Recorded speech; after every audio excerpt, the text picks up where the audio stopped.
Alright, so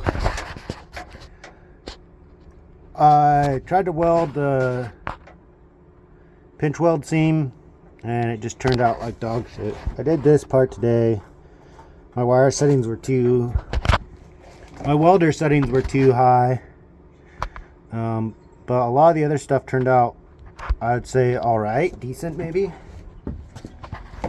So then I came down here and I added this in.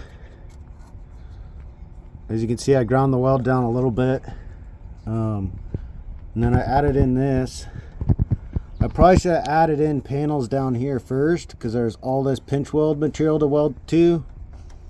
But my goal is to close up any holes, so closed up that holes. There's little pinholes here, but I'm probably gonna spray this all with an asphalt thing after I paint it. Because I took it down to bare metal, I'm just gonna primer it and then throw some asphalt tree spray on it. I'm probably gonna touch up these. Here you can see how I was burning through.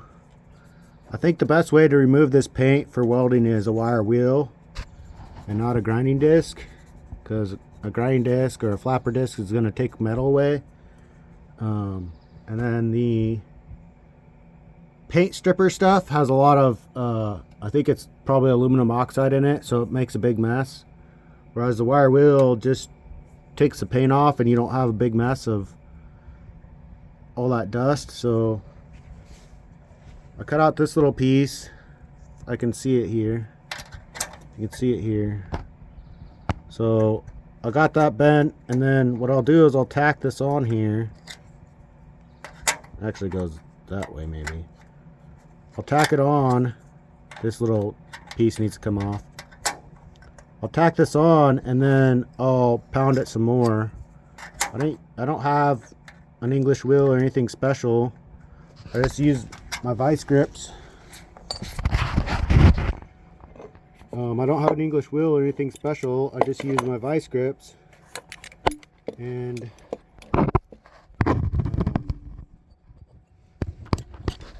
clamp it with my vice grips.